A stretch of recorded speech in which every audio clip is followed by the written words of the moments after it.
नमस्कार दोस्तों, आपका हमारे चैनल स्पिरिट ऑफ इम्बाइब में स्वागत है। आज की वीडियो में हम देखेंगे छठी शताब्दी ईसा पूर्व होने वाले परिवर्तनों के बारे में, जिसे भारतीय इतिहास में महान हलचल या महान परिवर्तन के काल के नाम से भी जाना जाता है।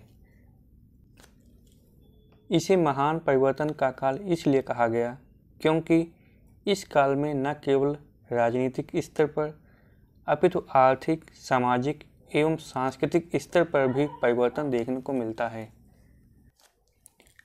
अगर हम राजनीतिक स्तर की बात करें तो जहां ऋग्वैदिक काल में राजनीति की सबसे बड़ी इकाई जन थी, वहीं उत्तर वैदिक काल में वह जनपद हो गई।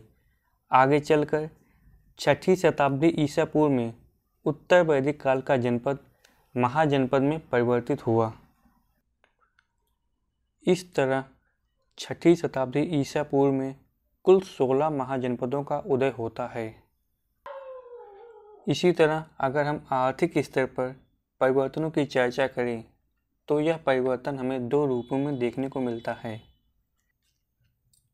पहला तो यह है कि छठी शताब्दी ईसा पूर्व में आहत सिक्के, जिन्हें पंचमार्ग सिक्के के नाम से भी जाना जाता है, एवं मुद्राओं के प्रचलन की शुरुआत हुई। दूसरा परिवर्तन यह है कि इसी समय द्वितीय नगरीकरण की शुरुआत होती है। यह नगरीकरण गंगा नदी के सहारे विकसित हुआ। यहाँ ध्यान देने योग्य तथ्य यह है कि प्रथम नगरीकरण सिंधु घाटी सभ्यता को माना जाता है, जो सिंधु नदी के सहारे विकसित हुई। सांस्कृतिक स्तर की बात करें तो इसी समय वैदिक धर्मों के कर्मकांडों, यज्ञ एवं बलि के विरुद्ध आवाज़ उठनी शुरू हुई तथा यही वह समय था जब बौद्ध एवं जैन धर्मों का उदय होता है। सामाजिक स्तर पर हुए परिवर्तनों को देखें तो समाज में जाति प्रथा जैसी कुप्रथाओं का विकास तेजी से होने लगा, जिनमें मनुस्मृति जैसे ग्रंथों का योगदान विशेष रूप से उल्लेखनीय है। इस प्रकार के ग्रंथों में वर्णित नियमावलियों की वजह से स्त्रियों एवं दलितों के सामाजिक स्थिति का उत्तरोत्तर पतन होता गया। अब हम बात करते हैं 16 महाजनपद एवं उनकी राजधानियों के बारे में, साथ ही उनसे जुड़े कुछ विशेष तथ्यों को भी जानेंगे। 16 महाजनपद के बारे में जानकारी हमें जैन ग्रंथ भगवती सूत्र एवं बौद्ध ग्रंथ अंगुत्तर निकाय से मिलती है। पहला महाजनपद कंबोज, जिसकी राजधानी राजपुर या हाटक है। इसके बारे में विशेष तथ्य यह है कि यह पाकिस्तान के वर्तमान हजारा एवं राजौरी क्षेत्र में स्थित है। एवं दूसरा, कौटिल्य ने यहाँ के निवासियों को वार्ता शस्त्रोपजीवी कहा है, क्योंकि यहाँ के लोग कृषि, पशुपालन के साथ साथ शस्त्रों का व्यापार करके जीविकोपार्जन करते थे। दूसरा महाजनपद गांधार, जिसकी प्रमुख राजधानी तक्षशिला थी तथा जो पश्चिमी गांधार वाला हिस्सा था उसकी राजधानी पुष्कलावती थी, जिसका आधुनिक नाम चारसद्दा है। इसके बारे में विशेष तथ्य यह है कि गांधार के शासक पुष्कर सारिन ने अवंत नरेश चंड प्रद्योत को हराया। एवं दूसरा तथ्य यह है कि मगध नरेश बिंबिसार ने पुष्कर सारिन के दरबार में एक दूत भेजा था। तीसरा महाजनपद कुरु, जिसकी राजधानी हस्तिनापुर तथा इसके बारे में विशेष तथ्य यह है कि यहाँ के शासक का नाम कौरव्य था। चौथा महाजनपद शूरसेन, जिसे यूनानी ग्रंथों में शूरसेनेई भी कहा गया, इसकी राजधानी मथुरा थी और यहाँ के शासक का नाम अवंतिपुत्र था। अगला महत्वपूर्ण महाजनपद वत्स, जिसकी राजधानी कौशाम्बी थी। इसके बारे में विशेष तथ्य यह है कि यहाँ पर पौरव वंश था तथा इसका शासक उदयन था।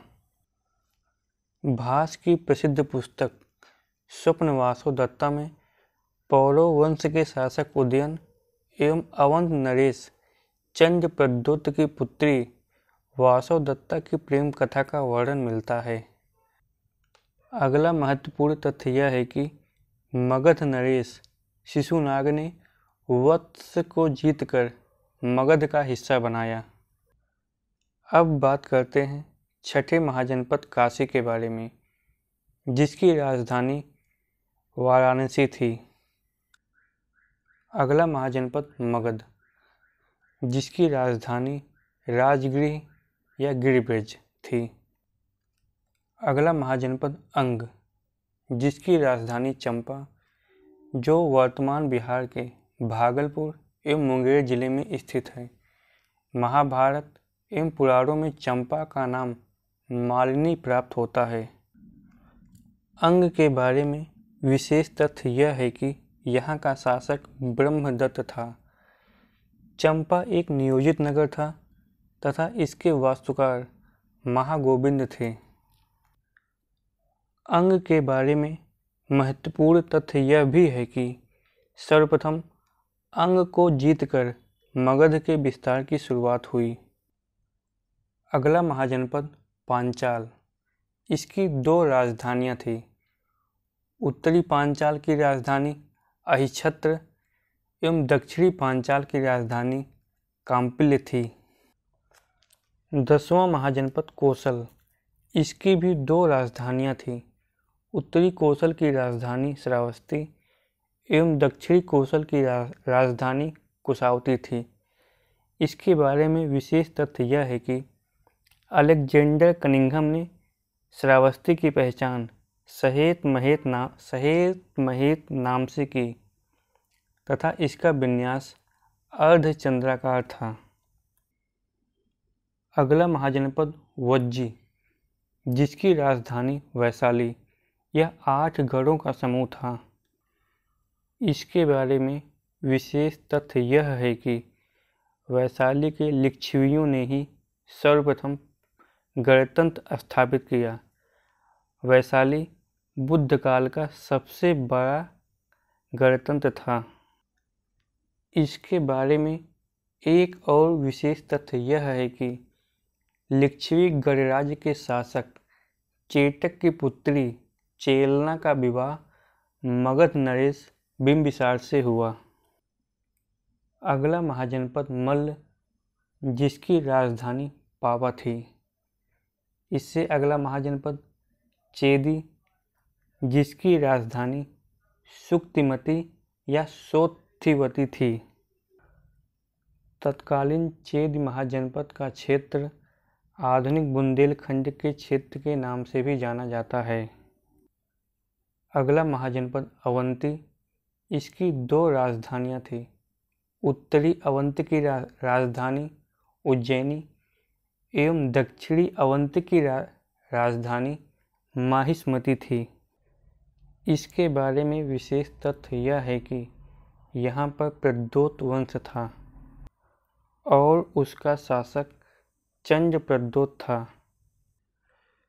इसके बारे में महत्वपूर्ण तथ्य यह भी है कि चंद्र प्रद्योत को बौद्ध धर्म में दीक्षित महाकच्छायन ने किया। अगला तथ्य यह है, एक बार जब चंद्र प्रद्योत को पीलिया रोग हो गया था तो मगध शासक बिंबिसार ने चिकित्सक जीवक को इलाज के लिए भेजा था। अवंती के संबंध में अगला तथ्य है, शिशुनाग ने अवंती को जीतकर मगध का हिस्सा बनाया।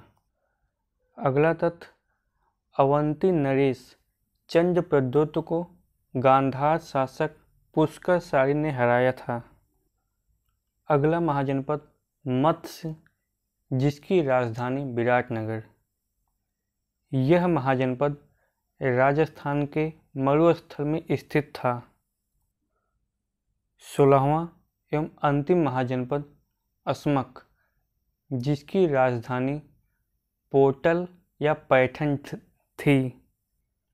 अस्मक के बारे में विशेष तथ्य यह है कि दक्षिण भारत में स्थित एकमात्र महाजनपद था। आज के वीडियो में बस इतना ही। मिलते हैं अगले वीडियो में कुछ और नई जानकारियों के साथ। Keep watch. Thank you.